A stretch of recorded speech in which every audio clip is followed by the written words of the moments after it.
Hello everyone, मैं ब्रजेश कुमार अपने YouTube channel GK by Brajesh पे आपका स्वागत करता हूं। दोस्तों, ये जीके जीएस का नया वीडियो है, तो हम लोग यहां पर देखेंगे इंपॉर्टेंट क्वेश्चन। आपका यूपीपी का जो री एग्ज़ाम होने वाला है उसको ध्यान में रखते हैं, SSC CGL MTS junior assistant.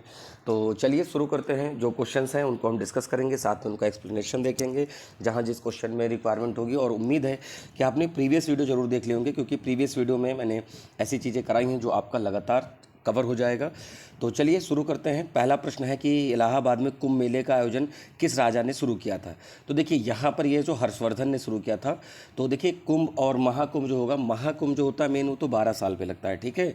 बाकी समय समय पर लगता है। वैसे आपको जो देखने को मिलेगा यहाँ पर वो कुंभ की बात हो रही है, वो हर्षवर्धन के समय पर शुरू हुआ था। तो ऑप्शन नंबर ए हो जाएगा। अगला प्रश्न है, जोंडा नामक स्थानीय पवन किस देश में चलती है। अर्जेंटीना, मिस्र, कनाडा या लीबिया। तो जोंडा जो चलती है वो अर्जेंटीना में चलती है। अब एक बात आपको बताते हैं, जैसे लू जो है, लू चलती है अपने इंडिया में, वो भी नॉर्थ ईस्ट इंडिया में। जैसे ये अपना भारत है, तो यहाँ पर पाकिस्तान की तरफ से इधर ये इस एरिया में चलती है, लू चलती है, ठीक है। तो इस तरह से बहुत सारी, जैसे बोरा विंड, बोरा चलती है इटली में। किसमें चलती है? इटली में। देखिए मैं जो 5 सबसे ज़्यादा पूछी जाने वाली है मैं बता देता हूँ। चिनूक, चिनूक जो है वो आपको चलती है यूएसए या नॉर्थ अमेरिका में, रॉकी पर्वत के ईस्ट में, ठीक है। इसको हम स्नो ईटर कहते हैं, चिनूक को स्नो ईटर कहते हैं। फिर है सिराको, सिराको को हम लोग कहते हैं ब्लड रेन कहते हैं। ब्लड रेन ये इटली में कराती है, चलती अफ्रीका से है। फिर हरमट्टन, हरमट्टन को हम डॉक्टर विंड कहते हैं, हरमट्टन को डॉक्टर विंड के नाम से जानते हैं। लू इंडिया में चलती है, हमने आपसे बताया। बोरा इटली के पास एड्रियाटिक सी में चलती है।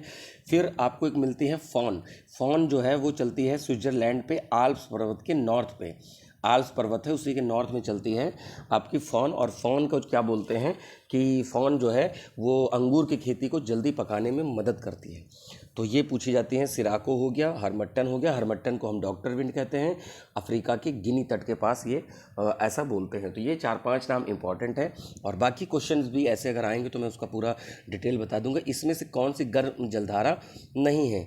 गल्फ स्ट्रीम, लेब्राडोर, क्यूरोशियो और अगुलहास। देखिए ये लेब्राडोर नहीं है, ठीक है, ये है कोल्ड करंट, ठीक है। जैसे ये आपके नॉर्थ अमेरिका है, तो इधर से चलती है लेब्राडोर अटलांटिक ओशन की, यहाँ चलती है आपकी गल्फ स्ट्रीम, तो गल्फ स्ट्रीम गर्म है।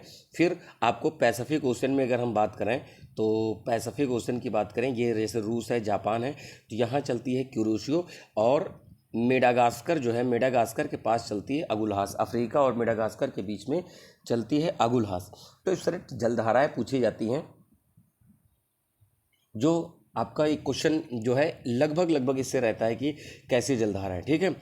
अगला है, झूमर लोक नृत्य किसका है। तो देखिए झूमर यहाँ पर मिलेगा हरियाणा का। हर राज्य का कुछ ना कुछ फोक डांस होता है, आपने इसी से मिलता जुलता एक घूमर सुना होगा, तो घूमर राजस्थान का है, ठीक है। और हमने गुजरात का डांडिया और गरबा बताया था, पंजाब का गिद्दा और भांगड़ा बताया था, ठीक है। तो इस तरीके से कुछ लोक नृत्य हैं जो पूरे ऑल ओवर इंडिया में अलग अलग राज्यों में होते हैं, और वो लेकिन उसकी पहचान क्या है कि पूरे और राज्यों को भी रहती, मतलब कि ओवरऑल इंडिया पे। अगला है, फ्रांस का राष्ट्रीय फूल कौन सा। बहुत पूछे जाने वाला प्रश्न है, तो यहाँ पर लिली हो जाएगा। यहाँ पर क्या हो जाएगा? लिली, फ्रांस का राष्ट्रीय फूल। अब आप कहोगे कि हमें ये क्यों याद करना। तो देखिए कुछ देशों के जो प्रतीक हैं ये उसमें आपके एसएससी एग्जाम्स में जरूर पूछे जाते हैं, इस वजह से यहाँ पर ऐसे प्रश्न और भी प्रीवियस ईयर के प्रश्न रखे हैं, जिससे कि आपको आइडिया लग जाए। इस प्रकार से प्रश्न पूछे जा सकते हैं। उपनिषद पुस्तकें किस विषयों पर लिखी गई। तो देखिए दर्शन शास्त्र पे लिखी गई हैं, ऑप्शन नंबर बी होगा, फिलॉसफी, ठीक है। ये याद रखना। अब पूछा गया है विटामिन B1 का नाम क्या है। तो यहाँ पर क्या है, विटामिन B1 का नाम थायमिन, राइबोफ्लेविन, पायरिडॉक्सिन या साइनोकोबाल्मिन, ठीक है। तो देखिए जो ये साइनोकोबाल्मिन आपका जो ये बात करते हैं पहले राइबोफ्लेविन की, तो ये होता है आपका B2, पायरिडॉक्सिन आपका होता है आपका B6 होता है, ठीक है।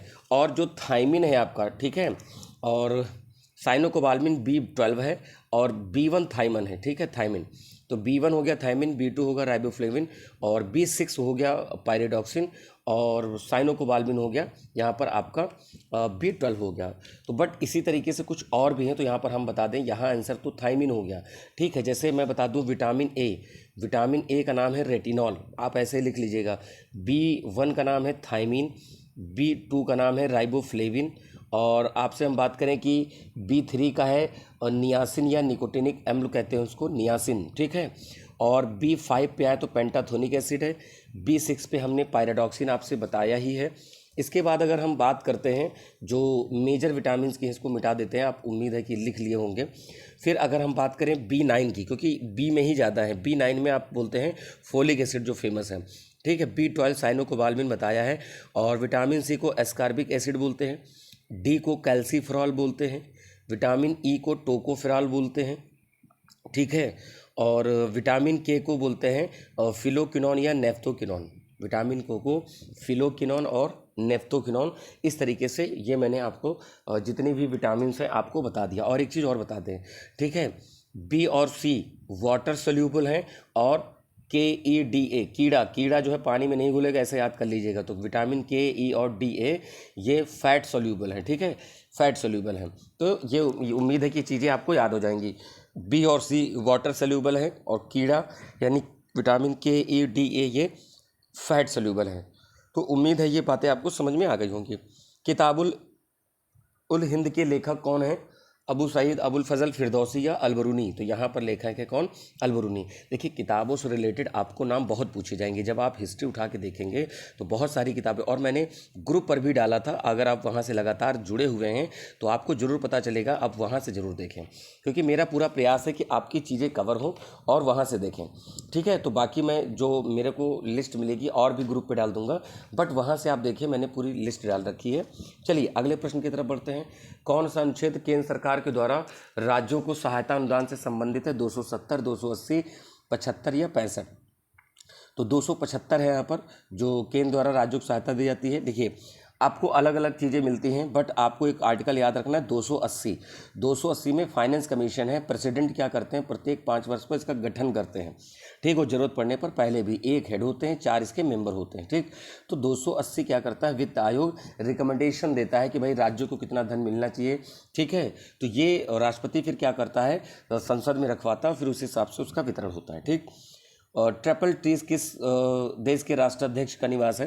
देखिए हर देश के जो है कुछ राष्ट्राध्यक्षों का निवास होता है, कुछ संसद का नाम होता है। मैंने संसद का नाम वाला तो आपको ग्रुप पे भी भेजा, तो प्लस वीडियो में करा भी रखा है, तो आप प्रीवियस वीडियो देख रहे होंगे तो चीज़ें समझ में भी आ रही होंगी। तो टेम्पल ट्रीज जो है श्रीलंका है, ब्रिटेन है, ऑस्ट्रेलिया है, इटली है। तो यहाँ पर श्रीलंका हो जाएगा, ठीक है। क्या आंसर हो जाएगा? श्रीलंका, ठीक है। और अभी आपने देखा कि बांग्लादेश में मतलब सैनिक शासन लग गया है, तख्ता पलट हो गया है, क्योंकि जो वहाँ पर विद्रोहियों ने उनकी सरकार को रिज़ाइन करने पे मजबूर कर दिया और बाद में अभी उनकी अंतरिम गवर्नमेंट बन गई है, ठीक है। बांग्लादेश।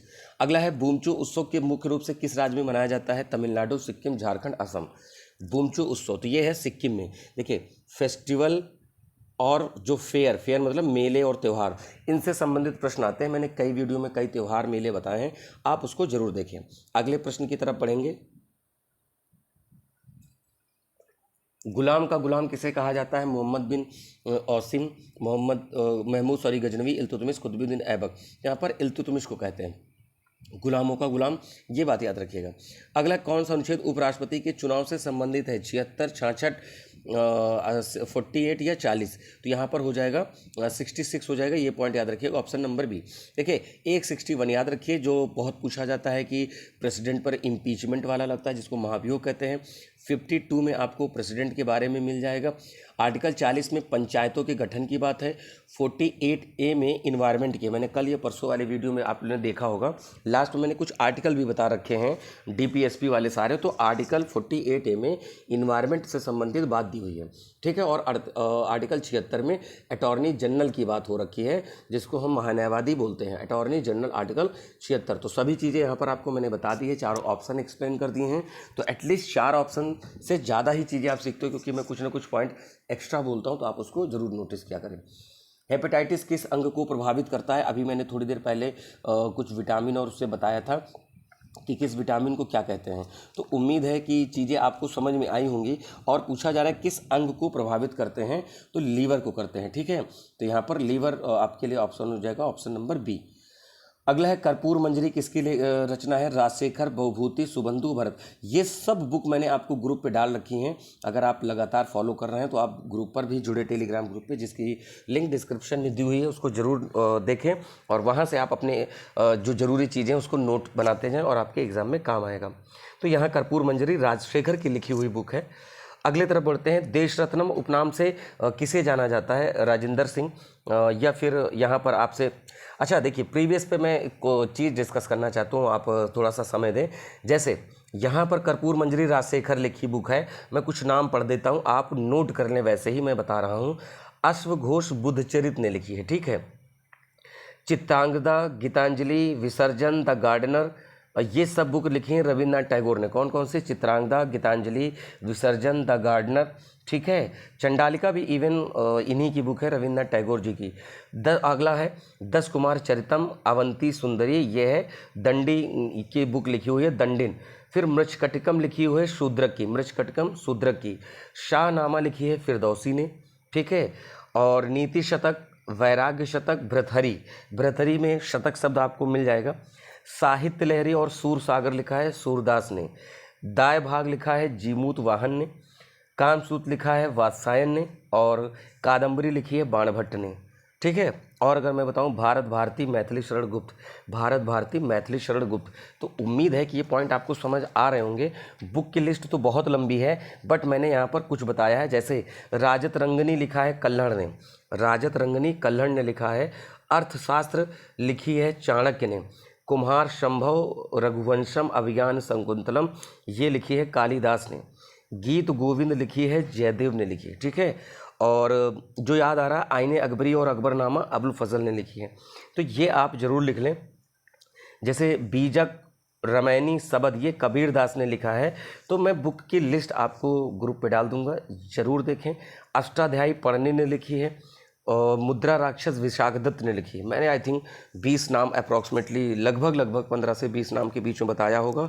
सारी बुक का नाम आप लिख लें, इनमें से कुछ न कुछ बुक जरूर का नाम आ जाएगा। ऐसे ही लगातार वीडियो देखेंगे तो मैं और भी रिवाइज करा दूंगा। उम्मीद है आपको चीज़ें समझ जरूर आई होंगी। अगला प्रश्न है, देश रत्न उपनाम किसे जानते? देखिए, एंशियंट टाइम में या कह सकते हो मॉडर्न हिस्ट्री में भी आप देखेंगे कुछ लोगों के कुछ उपनाम हैं, ठीक है। तो अब यहाँ पर क्या है कि यहाँ पर देश रत्नम कहा जाता है डॉक्टर राजेंद्र प्रसाद को, ठीक है। जैसे लोक नायक कहा जाता है जयप्रकाश नारायण को, पंजाब केसरी लाला लाजपत राय को, महामना कहा जाता है आपको ये जो आपके हैं मदन मोहन मालवीय जी हैं, ठीक है, ऐसे, ठीक है। तो अब इसी तरह जैसे बापू कहते हैं इनको, महात्मा गांधी जी को कहते हैं। तो इस तरीके से कुछ नाम रहे हैं जो आपसे पूछे जा सकते हैं, ठीक है। अगला है, किस अनुच्छेद में प्रधानमंत्री और अन्य मंत्रियों की नियुक्ति से संबंधित है? 21, 75, 59 या 100? तो 75 में हो जाएगा, ठीक है। ये ऑप्शन नंबर क्या हो जाएगा? बी हो जाएगा। अगला है, सबरीमाला श्री अयप्पा मंदिर किस राज्य में है? केरल, मध्य प्रदेश, सिक्किम, अरुणाचल प्रदेश। देखिए, महिलाओं के सबरीमाला मंदिर प्रवेश पे रोक लगी थी, तो ये केरल राज्य में है। ऑप्शन नंबर ए हो जाएगा। बहुत फेमस है, इस तरह से प्रश्न आपसे पूछे जा सकते हैं, ठीक है। जैसे एक मंदिर आपको मिलेगा आसाम में, कामाख्या देवी मंदिर, कामाख्या देवी मंदिर, तो ये कहाँ मिलता है? आपको आसाम में देखने को मिलता है। जगन्नाथपुरी वाला कहाँ मिलता है? रथ यात्रा वाला, ठीक है, जिसमें सुभद्रा, उनकी बहन, बलभद्र और जगन्नाथ, ये सब मतलब ये दोनों भाई लोग, उनकी बहन, इनकी रथ यात्रा निकलती है जगन्नाथपुरी उड़ीसा में, ठीक है। तो प्रश्न पूछे जाते हैं। जैसे लोटस टेम्पल कहाँ है? लोटस टेम्पल आपको दिल्ली में मिलेगा। अक्षरधाम कहाँ मिलेगा? दिल्ली में मिलेगा, ठीक है। अंकोर वाट मंदिर विश्व प्रसिद्ध है, कंबोडिया में मिलता है। कहाँ? कंबोडिया में मिलता है। तो इस तरीके से कुछ मंदिर हैं जो वर्ल्ड वाइड फेमस हैं। बाकी जो आपका अयोध्या में श्री राम मंदिर है, उसके बारे में तो आप बिल्कुल बता ले जाएंगे, तो पूछा जाता है, ठीक। अगला है, अच्छा, जैसे एक मथुरा वृंदावन में प्रेम मंदिर भी है, ठीक है। जब आप मथुरा वृंदावन जाते हो तो वहाँ पर प्रेम मंदिर भी है। अगला है, केरल के अन्य मंदिर पद्मानाभन स्वामी मंदिर, सबरीमाला मंदिर, वाकुडनाथम मंदिर, कटलम, ये सब नाम है किसकी समाधि स्थल है? जगजीवन राम, ज्ञानी जैल सिंह, ठीक है। यहाँ पर पूछा है के नारायण, शंकर दयाल शर्मा, तो यहाँ पर शंकर दयाल शर्मा हो जाएगा, ठीक है। अच्छा सॉरी, यहाँ पर क्या है कि गलत दिया हुआ है, ये यहाँ तक गलत दिया है। केरल के अन्य मंदिर आप यहाँ पे याद कर लीजिए, मैं समझ गया यहाँ पर क्या हुआ है, गड़बड़ हो गया है। कर्म भूमि जो है किसका समाधि स्थल है, तो यहाँ पर शंकर दयाल शर्मा कर दीजिएगा, सिर्फ यहाँ पर शंकर दयाल शर्मा। केरल के अन्य मंदिर में ये आपका पद्म स्वामी मंदिर है, सबरीमाला मंदिर है, मंदिर वटकुनाथन है, मंदिर अटकल है, भगवती मंदिर है, ठीक है, ये अलग है, इसमें थोड़ा सा टाइपिंग एरर है। तो कर्म भूमि किसका समाधि स्थल है, ये है, ठीक है। और समाधि स्थल से संबंधित चीज़ें मैंने आपको ग्रुप पर भेजा भी था कि किसको किस चीज़ का बोलते हैं, क्योंकि मंदिर अगर आप लगातार वीडियो देख रहे होंगे दोस्तों, तो मैंने बता रखा था मंदिर के अलावा जो मैंने किसके समाधि स्थल को क्या बोलते हैं, ये मैंने आपसे बता रखा था। तो अगर लगातार आप फॉलो कर रहे होंगे तो आप बिल्कुल उसको देख लीजिएगा, ग्रुप पे मैंने डाल रखा है, और उसमें किसी भी प्रकार का आपको संदेह नहीं रहेगा, आप वहाँ से लगातार देख सकते हैं, ठीक है। जैसे शक्ति स्थल कहते थे, इंदिरा गांधी को कहते थे, ठीक है। जैसे मैंने राजघाट कहा था, महात्मा गांधी को कहा था। तो इस तरीके से आप वीर भूमि कहते हैं राजीव गांधी जी को, तो इस तरह से आप वहाँ पर देख सकते हैं। राजा श्रीधर ने किस नृत्य के लिए संगीत एकेडमी पुरस्कार जीता था, कथक, कुचिपुड़ी, भरतनाट्यम, मणिपुरी। तो यहाँ पर है भरतनाट्यम, और भरतनाट्यम आपका तमिलनाडु का क्लासिकल डांस है। क्लासिकल डांस पे तो मैंने इतनी बात करी कि आपका एक क्वेश्चन किसी न किसी शिफ्ट पे, हर शिफ्ट में मिलने वाला है। अगला है हैवलॉक द्वीप का क्या नाम रखा गया है, स्वराज शहीद चंद्र बोस, और यहाँ पर नेताजी सुभाष चंद्र बोस, एपीजे अब्दुल कलाम। तो यहाँ पर है हैवलॉक का स्वराज नाम है, ठीक है, क्या नाम है, स्वराज, ठीक है। नेताजी सुभाष चंद्र बोस का नाम है नील ओरिजिनल आइलैंड, ठीक है। शहीद नाम है रॉस आइलैंड का नाम है शहीद, नील आइलैंड का नाम है नेताजी सुभाष चंद्र बोस। और व्हीलर आइलैंड पड़ता है आपका उड़ीसा में, और उसी का नाम है एपीजे अब्दुल कलाम आइलैंड, ठीक है। एपीजे अब्दुल कलाम सर को हम लोग मिसाइल मैन ऑफ इंडिया कहते हैं, देखिए एक है टेसी थॉमस, क्या है, टेसी थॉमस को हम मिसाइल वुमेन ऑफ इंडिया कहते हैं, ये भी याद रखिएगा। तो यहाँ पर एपीजे अब्दुल कलाम सर को हम मिसाइल मैन ऑफ इंडिया कहते हैं, दैट्स वाई इन्हीं के नाम पर उड़ीसा के जो चांदीपुर एरिया में व्हीलर आइलैंड पड़ता है, उसी का नाम बदला गया है। और देखिए मैं आपको एक डिफरेंस बता देता हूँ अगले पेज पे। इंडिया में 2 मेजर आइलैंड, एक तो व्हीलर हो गया और दूसरा हो गया आपका श्रीहरिकोटा। तो ये श्रीहरिकोटा पड़ता है आंध्र प्रदेश में। तो श्रीहरिकोटा से इसरो सैटेलाइट लॉन्च करता है सतीश धवन स्पेस सेंटर से। श्रीहरिकोटा से आंध्र प्रदेश में है, इसरो सतीश धवन स्पेस सेंटर से सैटेलाइट लॉन्च करते हैं। और जो व्हीलर है उड़ीसा में है, और यहाँ से DRDO defence research development organisation ये क्या करते हैं, मिसाइल की टेस्टिंग करते हैं। और इस समय डीआरडीओ के जो हेड हैं समीर वी कामत हैं, जिनका कार्यकाल 1 साल के लिए बढ़ाया गया है। और इसरो के अध्यक्ष सुब्रमण्यम सोमनाथ यानी एस सोमनाथ हैं। तो ये प्रश्न जरूर पूछा जाता है कि भाई कौन किसके हेड हैं। आप जब पेपर दीजिएगा तो आप देखिएगा, आपको ऐसे ही प्रश्न मिलेंगे। किया किस देश की कार कंपनी, आपने देखा होगा किया कार मार्केट में फेमस है, south Korea, France, Germany, Japan. तो ये साउथ कोरिया की है किया कार जो है, ठीक है। भारत की पहली जनगणना कब हुई भाई दोस्तों, इसके बारे में बहुत बात करिए। 1872 में हुई थी लॉर्ड मेयो के काल में। फिर एक है 81, तो इनके समय में रेगुलर, अगर हम बात करें रेगुलर सेंसस जो हुई है, वो रेगुलर सेंसस हुई है रिपन के काल से 1881 में। और जब से जनगणना हुई है तो 15वीं जनगणना हुई थी 2011 में, और 2011 में आज़ादी के बाद की 7वीं थी, ठीक है। तो इस तरह से प्रश्न आपसे पूछा जा सकता है। मैं अगर बात करूं वर्ल्ड में, इंडिया की जो पॉपुलेशन है 17.5% है।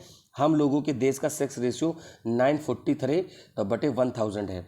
मैक्सिमम है केरल का 1084 महिलाएं 1000 पुरुषों पर, और सबसे ये केरल का हो गया। और सबसे कम हरियाणा का है 879/1000, यानी 879 फीमेल हैं और 1000 मेल हैं, ठीक है। तो सबसे कम उसमें आता है। तो इस तरह से मैंने जो बताया, देखिए यहाँ पे 1872 आंसर भी बताया था, और ये 72 भी सही है, ठीक है। अगर लगे हाथ पॉपुलेशन डेंसिटी की बात करें, 382 पर्सन पर स्क्वायर किलोमीटर, ये है इंडिया की, ठीक है। अगर हम उत्तर प्रदेश की बात करें तो 829 व्यक्ति प्रति वर्ग किलोमीटर है, ठीक है। ये उत्तर प्रदेश की मैंने बताई, ये इंडिया की बताई है। और सबसे ज़्यादा पॉपुलेशन डेंसिटी इंडिया में है बिहार के 1106 पर्सन पर स्क्वायर किलोमीटर, और सबसे कम मिलती है अरुणाचल प्रदेश की 17 पर्सन पर स्क्वायर किलोमीटर। तो उम्मीद है चीज़ें समझ आ रही होंगी। मेरा पूरा प्रयास है कि जो पॉइंट आए उसको वहीं पर डिस्कस कर दें। अभी से थोड़ा सा मैं इसलिए कवर कर रहा हूँ चीज़ें, ताकि आप जब पेपर देने जाएं तो एक ही क्वेश्चन के सराउंडिंग में सारी चीज़ें पढ़ लेंगे तो आपको याद आ जाएंगी। अगला स्वप्निल किसाले किस खेल से संबंधित है जिन्होंने पेरिस ओलंपिक में 3रा कांस्य पदक जीता है। शूटिंग, तीरंदाजी, भाला फेंक, बैडमिंटन, सबको पता है भाई शूटिंग में इन्होंने जीता है। और अनफॉर्चुनेट कल विनेश फोगाट जी के साथ क्या हुआ कि 100 ग्राम वजन ज़्यादा होने की वजह से इनको डिस्क्वालीफाई कर दिया गया। बट उसके कुछ रूल है जो ओलंपिक संघ के, उसी के अकॉर्डिंग चीज़ें घटित हुई। बट देश के लिए बड़ा नुकसान है, क्योंकि इन्होंने वर्ल्ड के 1 नंबर रेसलर को ये हरा के आगे पहुंची थी फाइनल में। तो ऑलमोस्ट इनका गोल्ड मेडल पक्का था, क्योंकि अब जिनका मुकाबला था यूएसए की महिला फाइटर्स था, जो उस वर्ल्ड में 6 नंबर पर आती हैं, ठीक है। तो बट अब चीज़ें अभी इंडिया ने कंसर्न रेज किया है, बट जो नियम के मुताबिक अभी तक उन्होंने मतलब इवन संन्यास की भी घोषणा उन्होंने कर दी, वजन कम नहीं हो पाया, ठीक है, 100 ग्राम वजन। बट रूल के अकॉर्डिंग चीज़ें जो अभी तक बताया गया है यही है। 1857 के स्वतंत्रता संग्राम की वीरांगनी महारानी लक्ष्मीबाई की जन्मस्थली बनारस है इनकी जन्मस्थली, ठीक है। तो यहाँ पर ऑप्शन नंबर सी हो जाएगा। ये झांसी में शादी करके गई थी, ठीक है। तो ये झांसी की रानी कहलाती हुई एक अलग बात है, बट इनका जन्मस्थली बनारस ही रहा है, ठीक है, ठीक है, ये याद रखिएगा। तो यहाँ पर आपका झांसी तो उनका जो है ससुराल कह सकते हो, और वाराणसी इनका स्थल है, जन्म स्थल है, ठीक है।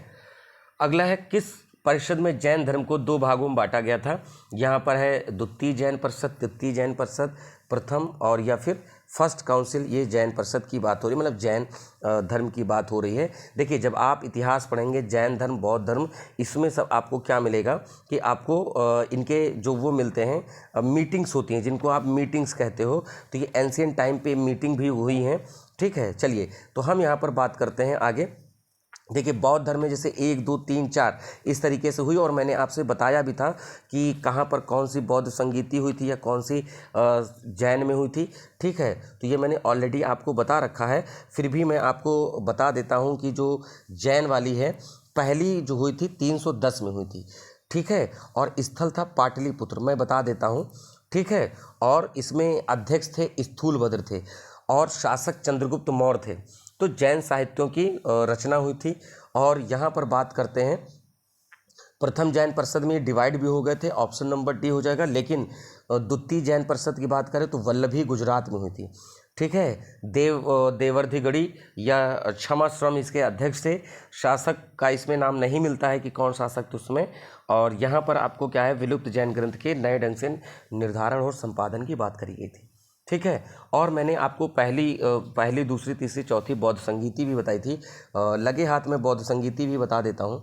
देखिए, मैंने इस तरह बताया था कि पहली जो है 483 में हुई, तो उसको ऐसे याद कर लीजिए, राजा, महाराजा और आजा। तो राजगिरी में हुई, महाकश्यप अध्यक्ष थे, अजातशत्रु उस समय शासक थे, शासक भी नाम पूछे जाते हैं। सेकेंड बौद्ध संगीति 383 में हुई थी। मैंने कहा था वैश्य सबका काल, अब ये टर्मोलॉजी बस याद करने के लिए है। वैश्य से वैशाली, साबक से सर्वकामी, ये ठीक है, या साबक मीर, ये इसके अध्यक्ष थे, कालाशोक राजा थे। तीसरी बौद्ध संगीति हुई थी तो 247 ईसा पूर्व में, 247 में। तो पटाओ मत आशिक यानी पाटलिपुत्र में हुई। मोगलीपुत्र इसके अध्यक्ष थे, और अशोक इस राजा थे, ठीक है। पटाओ मत आशिक से अशोक। चतुर्थ बौद्ध संगीति 78 AD में हुई थी, यानी इसको कहीं कहीं पर प्रथम शताब्दी लिखा मिलता है। तो प्रथम शताब्दी मतलब 0 से 100 का वर्ष का कोई भी ईयर हो सकता है। और कुंडलवन कश्मीर में हुई थी। वसुमित्र इसके अध्यक्ष थे, और उपाध्यक्ष अश्वघोष थे।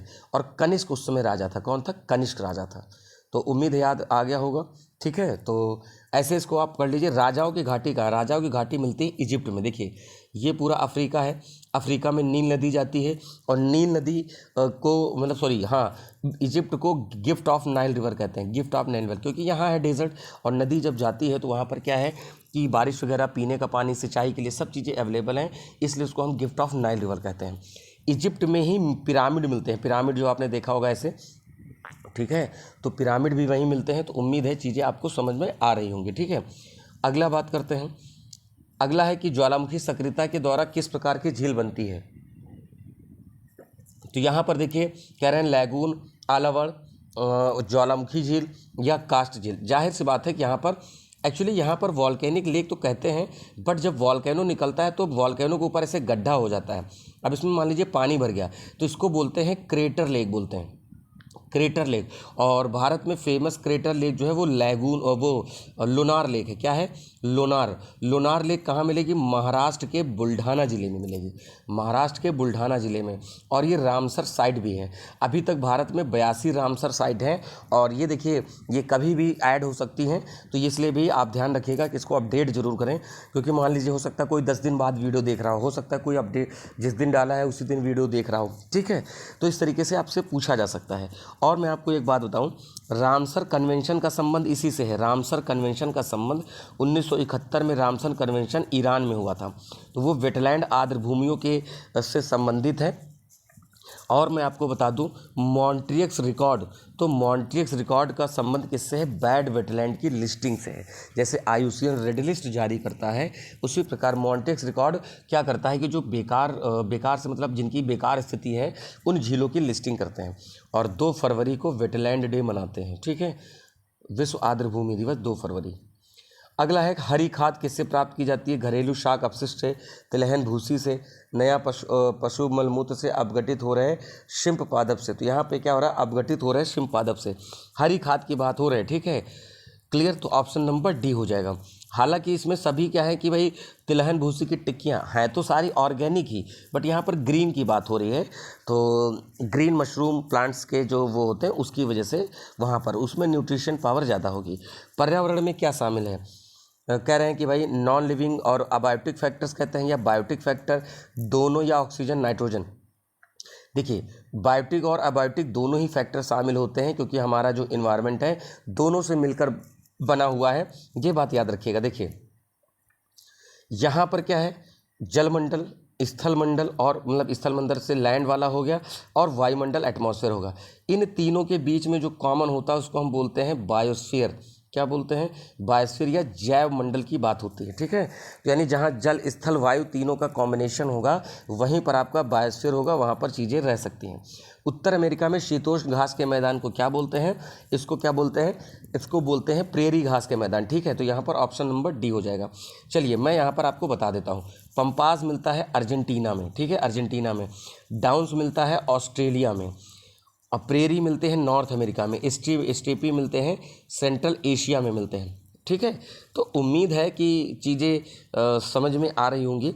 अब मैं आपको और बता देता हूँ, जैसे जो घास के मैदान हैं सवाना मिलते हैं अफ्रीका में, सवाना घास के मैदान अफ्रीका में मिलेंगे। और मैं बता दूँ लानोज मिलते हैं वेनेजुएला में।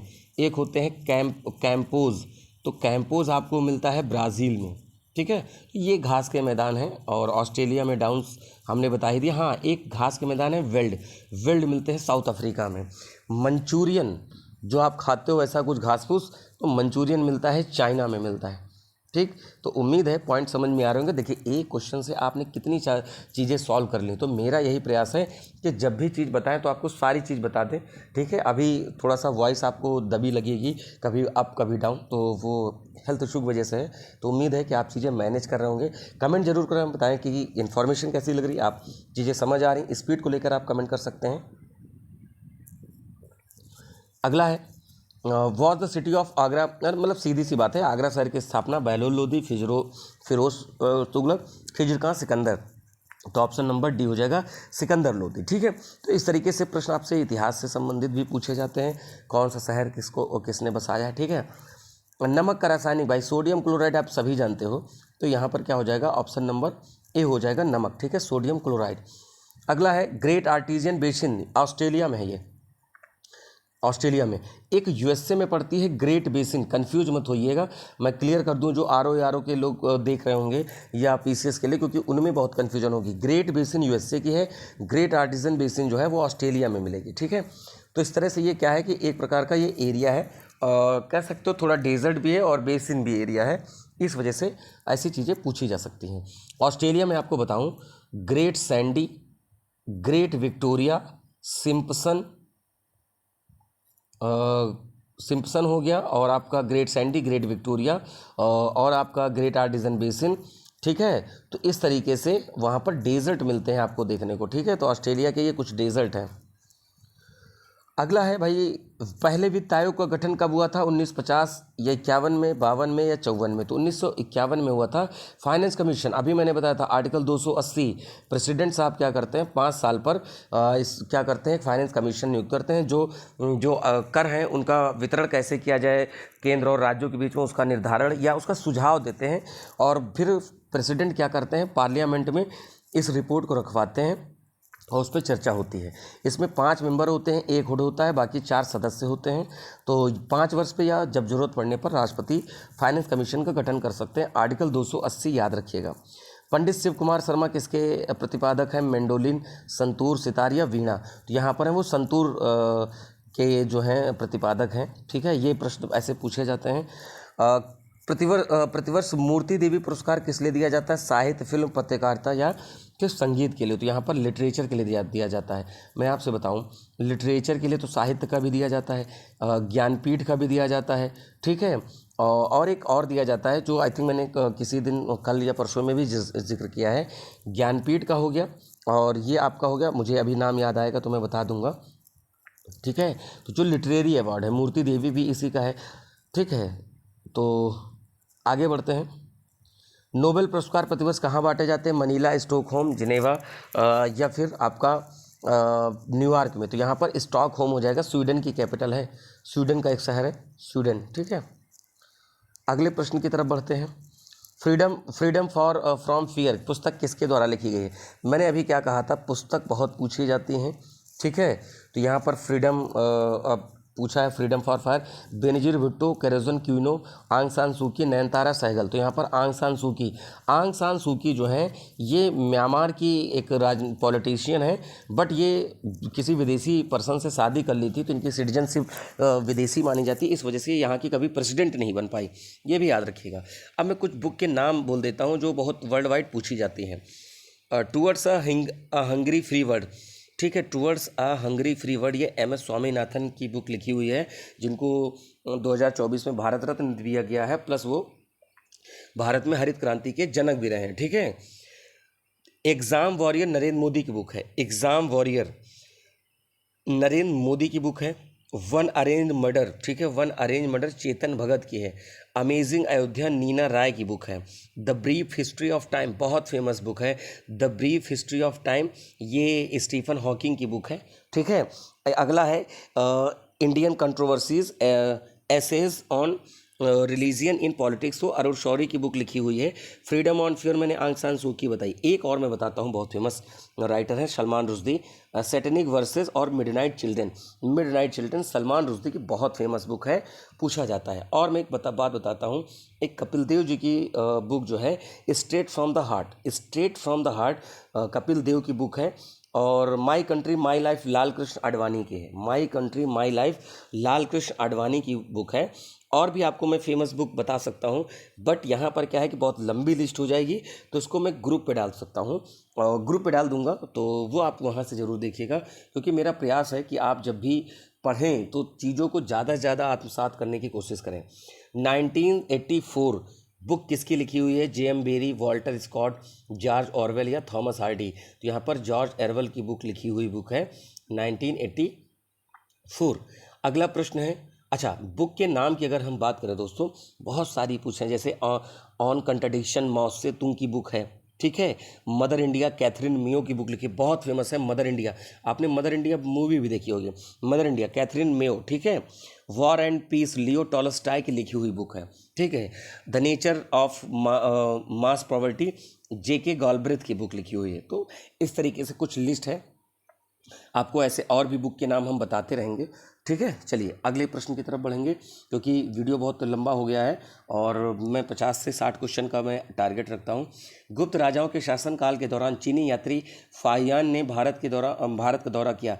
चंद्रगुप्त वन, समुद्रगुप्त और या चंद्रगुप्त द्वितीय या कुमारगुप्त? तो यहाँ पर चंद्रगुप्त द्वितीय के समय में इन्होंने क्या है कि फाहियान ने किया। हेनस्वांग हर्ष के समय था। ठीक है, जवाहरलाल नेहरू बंदरगाह कहाँ है? देखिए, आप महाराष्ट्र में देखेंगे 3 बंदरगाह हैं, एक तो है वाधवन, जवाहरलाल नेहरू का पुराना नाम है नहावा शेवा बंदरगाह। ठीक है, पारादीप उड़ीसा में पड़ता है, कोचीन केरल में पड़ता है, और कोचीन को हम क्वीन ऑफ अरेबियन सी कहते हैं। मुंबई अभी मैंने बताया महाराष्ट्र में सबसे बिजी सबसे बड़ा नेचुरल पोर्ट है। कोलकाता, कोलकाता पड़ेगा वेस्ट बंगाल, नाम से ही पता चल जाएगा, पर इसका नया नाम श्यामा प्रसाद मुखर्जी है, श्यामा प्रसाद मुखर्जी है। तो मैं बस 1 मिनट लगेगा, मैं आपको सारे पोर्ट बता देता हूँ, आप टाइम भी देख लीजिए। गुजरात में कांडला, पंडित दीनदयाल पोर्ट नाम है। फिर महाराष्ट्र में वाधवन सबसे नया पोर्ट है 2020 में। फिर मुंबई सबसे बड़ा बिजी और नेचुरल है। और फिर नाहवा शेवा। फिर कर्नाटक में मैंगलोर, बीच में गोवा में मार्मुगाओ है, और कर्नाटक में मैंगलोर, केरल में कोचीन, तमिलनाडु में 3 है, तूतीकोरिन है, चेन्नई है, चेन्नई बंगाल की खाड़ी में सबसे बड़ा, भारत का सबसे पुराना और आर्टिफिशियल है। ठीक है, तूतीकोरिन का बंदरगाह का नाम था ओ चिदम्बरनार। फिर है कामराज पोर्ट, कामराज पोर्ट का जो नया नाम है, सॉरी एन्नोर पोर्ट का नया नाम कामराज पोर्ट है। फिर विशाखापट्टनम आंध्र प्रदेश, जो कि सबसे गहरा है। विशाखापट्टनम के पास में और भी हैं महाराष्ट्र आंध्र प्रदेश में, जिसमें आपका सबसे पहले नाम आएगा मछलीपट्टनम, मसूलीपट्टनम और काकीनाडा। उड़ीसा में पारादीप, और वेस्ट बंगाल में आपका जो है कोलकाता हल्दिया। ठीक, और एक पोर्ट ब्लेयर पड़ता है अंडमान निकोबार में। लक्षद्वीप में कितने समूह हैं? तो भाई 36 ग्रुप हैं, जो सबसे ज़्यादा मेजर आइलैंड है। ठीक है, मैं आपको बताऊं, ये इंडिया है, ये मालदीव है, सॉरी श्रीलंका है, यहाँ मालदीव है, मिनिकॉय है, लक्षद्वीप है। तो मालदीव और मिनिकॉय के बीच में 8 डिग्री चैनल पड़ता है, और मिनिकॉय और लक्षद्वीप के बीच में 9 डिग्री चैनल पड़ता है। तो 8 मामी याद कर लो, आपकी मामी 8 है, 9 दिन लक्ष्मी जी की पूजा करते हो आप। तो मालदीव मिनिकॉय 8 डिग्री, 9 दिन की लक्ष्मी की पूजा करते हो, 9 डिग्री लक्षद्वीप और मिनिकॉय, दैट इज़ द लक्ष्य यानी लक्षद्वीप, मी से मिनिकॉय। और इनकी कैपिटल लक्षद्वीप आइलैंड पे है, जिसकी कैपिटल है कवरत्ती। और ये मूंगे से निर्मित है, कोरल है, कोरल आइलैंड है। यानी जब देखो एक एटॉल होता है, एटॉल क्या होता है? जब किसी आइलैंड के चारों ओर कोरल जम जाए, उसी को हम बोलते हैं एटॉल। तो ये भी याद रखिएगा। और लक्षद्वीप भारत का सबसे छोटा यूनियन टेरिटरी भी है। अगला, जैन तीर्थंकरों की जीवनियाँ किस में मिलती हैं? भगवती सूत्र, नीलावली, कल्पसूत्र या उपसागदा। तो यहाँ पर है भगवती सूत्र। ठीक है, अगला है सोडनियल मैकगाहे अंतर्राष्ट्रीय क्रिकेट खेलने वाली पहली ट्रांसजेंडर महिला बन गई, किस देश से हैं? New Zealand, Netherland, Canada, England. तो यहाँ पर हो जाएगा कनाडा, आंसर हो जाएगा ऑप्शन नंबर सी हो जाएगा। ठीक है, अगला है कौन सा पुरातत्वविद मोहनजोदड़ो के उत्खनन से संबंधित है? आर.डी. बनर्जी यानी Rakhal Das Banerji, S R. Rao, John Marshall या के.एन. दीक्षित। तो मोहनजोदड़ो की खोज आर.डी. बनर्जी की थी। देखिए, हड़प्पा में दयाराम साहनी का नाम मिलता है, सबसे फेमस यहाँ पर हड़प्पा स्थल भी रहा है, सबसे पहले खोजा गया था। मोहनजोदड़ो बड़ा था, ठीक है, और कांस्य युगीन कहते हैं क्योंकि कांसा मिला है। ठीक है, टिन और पीतल टिन और क्या नाम है उसका मिला के, जो पीतल मिला के बनाया गया है। ठीक है, तो आर.डी. बनर्जी, राखाल दास बनर्जी, हड़प्पा के लिए दयाराम साहनी। ठीक है, डी.एस. साहनी जिसको कह सकते हो, दयाराम साहनी, डी.आर. साहनी।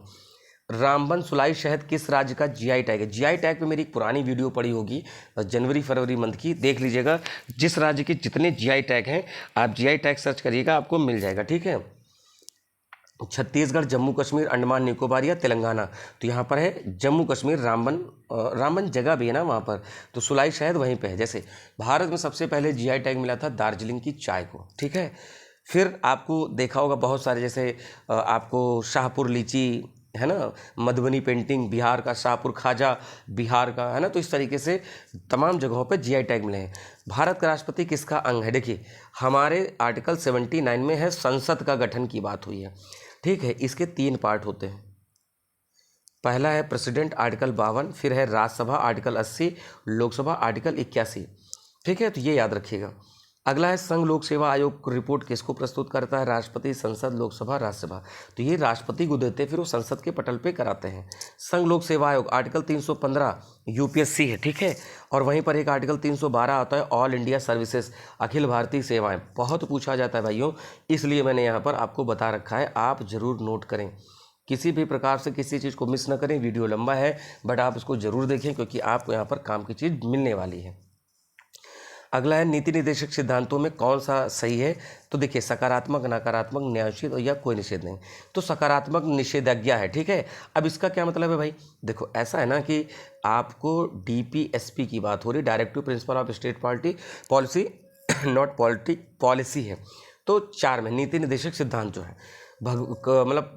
जो आपका भाग 4 में दिया गया है। और आपको बताएं, आपका 36 से लेकर आर्टिकल 51 तक है, और इसके लिए आप देखो, सरकार जब नियम बनाती है तो डीपीएसपी को ध्यान में रखती है, बट आप इसके लिए सुप्रीम कोर्ट, हाई कोर्ट नहीं जा सकते हैं कि नहीं इसका उल्लंघन हो गया। हाँ, वहीं पर फंडामेंटल होता जो भाग 3 में है, आर्टिकल 12 से 35 तक, अगर आपका वायलेशन होता तो सीधे आप जा सकते थे 226 के तहत हाई कोर्ट, और आर्टिकल 32 के तहत सुप्रीम कोर्ट जा सकते हैं।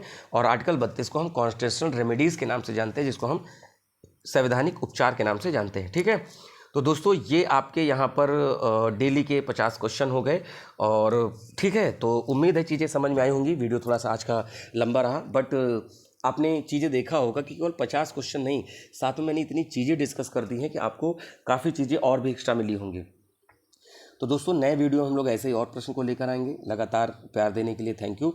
और करंट की भी वीडियो अपलोड हो रही है तो देखते चलें, क्योंकि आप एकदम से सारे वीडियो नहीं देख सकते हो। ठीक है, और मैं एक साथ पूरे जुलाई मंथ का एक वीडियो मोस्ट प्रोबेबली आजकल मैं लेके आ जाऊंगा, तो वो भी आप देख लीजिएगा। थोड़ा लंबा वीडियो होगा, फिर इसी तरह अप्रैल, मई, जून सबका ही मैं पीछे तक कवर कर दूंगा। ठीक है, टेलीग्राम ग्रुप से जुड़े, जिसकी लिंक नीचे दी हुई है। और मिलते हैं अपने नए वीडियो में नए क्वेश्चन के साथ, नई एनर्जी के साथ। तब तक के लिए नमस्कार, थैंक यू, जय हिंद दोस्तों।